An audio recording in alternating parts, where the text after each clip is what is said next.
Hello, welcome, Cabbage here. In War of the Visions, let's do a review of Oberon. And I want to try something new with this video.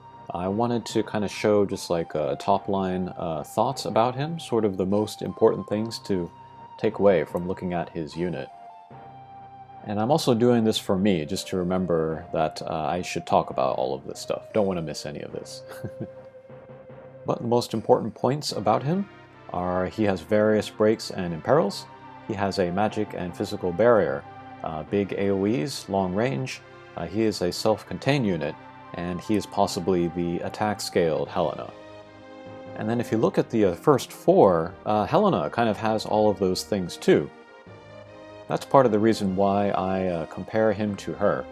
And I'm very reluctant to compare any character to like top 5 characters like Helena or Cloud.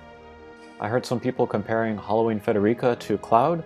Sure, they might have some similarities, but they have one very important difference.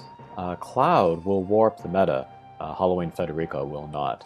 And that's what people think when they hear that somebody is like Helena or like Cloud. They're not thinking like the little like stats and stuff. They're thinking impact on the meta, which is why I never do it. Except in this case, I think Oberon is the closest one to an attack-scaled Helena.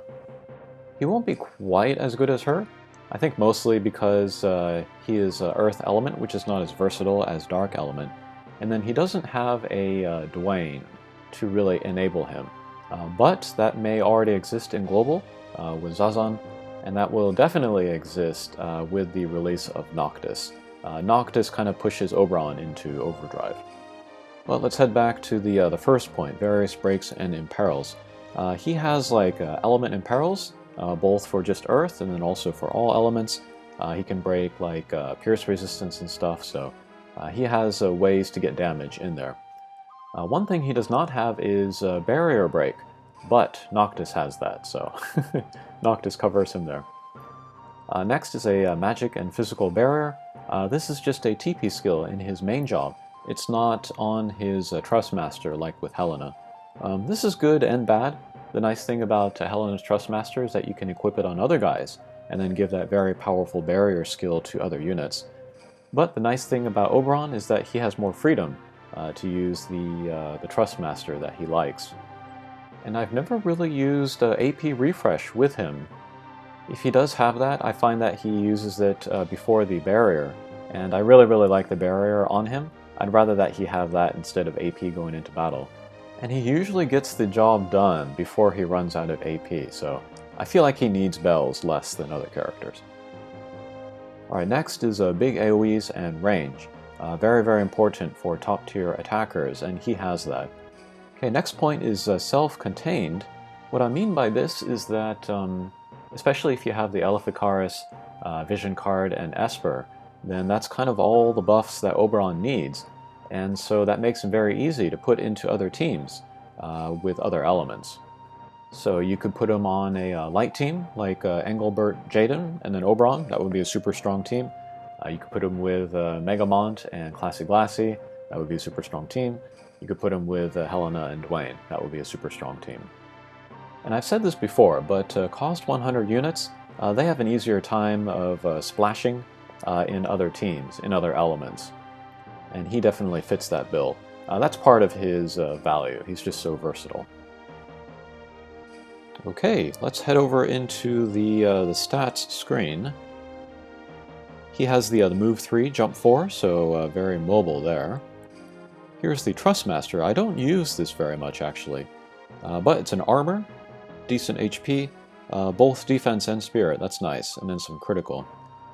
And then this looks shocking, but it affects the entire field. It's a TP skill. For 2 turns, will kind of take away haste. It'll just turn it off on all opponents, and then also lower critical rate. And then for own self, raise own attack. It looks crazy, but I find that I use other things with him more. Okay, then we can look at resistances. Let's see, slash, pierce, and projectile, positive, magic, negative. I've heard a lot of people dismiss Oberon because he is weak to magic. He is indeed, but everybody has some kind of weakness, so that doesn't mean you can dismiss the character. And then Noctis, he has an AoE spirit buff, so he also covers that. Okay, then we got the model. Here's the 3D model.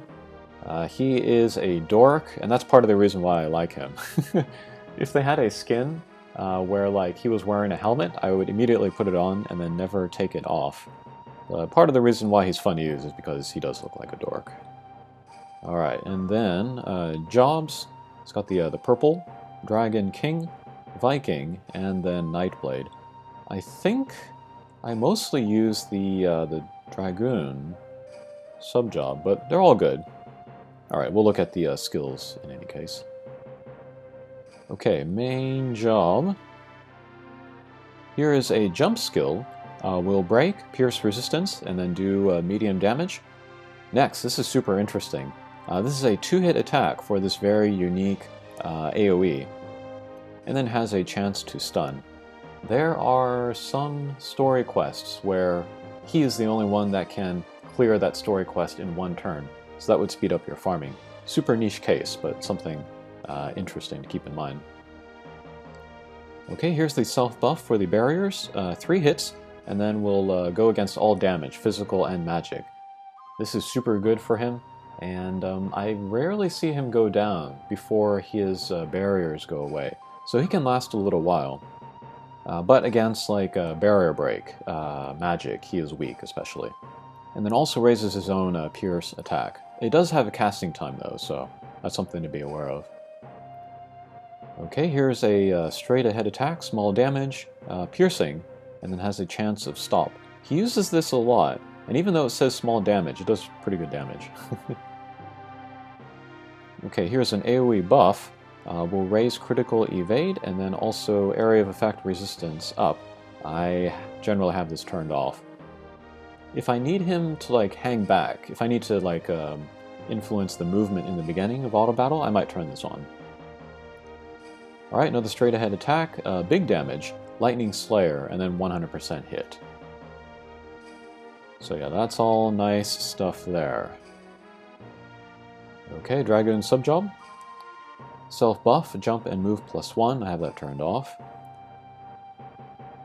And then short range AoE attack, 3 turns will break earth resistance, and then medium damage. Alright, then we have the Viking subjob. Here is Knee Breaker, chance of don't move.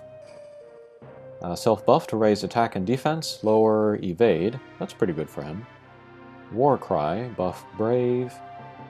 Here is Launch, high rate of critical, medium damage. This could be good if you want to get slash damage out of him instead of pierce.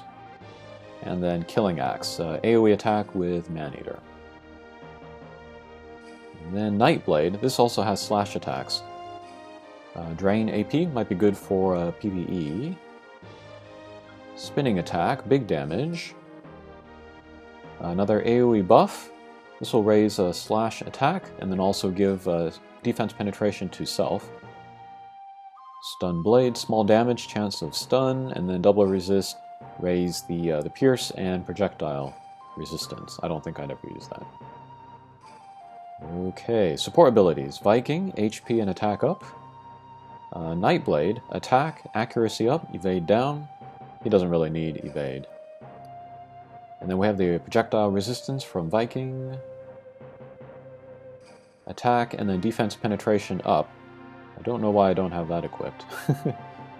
And then this one here. This will give lock on to the single leap that he has. So I've used this a lot with Christmas Mashidi. Very useful skill. Okay, finally we have reaction abilities. Here's a counterattack with Pierce and Healing. I have that equipped. Here's the Viking one, where it heals him, but maybe gives him a chance of Berserk. And then Counter Swing, just a counterattack when hit with physical damage. Okay, Limit Break.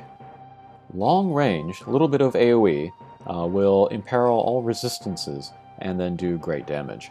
This kind of makes the character. He's really, really good using this. And with this, he can one-punch a bunch of guys. He can one-punch Helena, even throw over her barrier. He can one-punch Cloud. So yeah, damage output is Oberon's game. Alright, finally, Master ability. The typical Earth party buff. Raise own HP 10%, and then own single target resistance 10. And then his nodes, he has an attack up node here, and HP up here. Okay, and then let's look at the Elafikaris vision card. This is the best vision card for him because, again, it kind of makes him an all-in-one package. You could certainly give him the Titan vision card as well. That will give him Man-Eater, and then also the Pierce attack up as a personal ability. But Elafikaris here will raise agility a little bit, that's nice. We'll further raise single target resistance, we'll raise agility 8, and then also give Pierce attack up 35. And then personal ability, Man-Eater 10, and then max HP 5, so great for him. And then finally we can look at the Esper. So let's see, projectile resistance, earth resistance, beast slayer, pierce attack up, lightning slayer, earth attack up, and then summon up, and then critical damage up. Okay, so that was a look at Oberon. He is one of the few units that I could recommend to everybody. He is really good. He's still, he's probably still top 5 in JP. I don't know about global, he'll be top 10 at the very least there. But yeah, super good character. Everybody who's been saving for him, you are not wrong. Alright, thanks for watching and we'll see you again. Take care.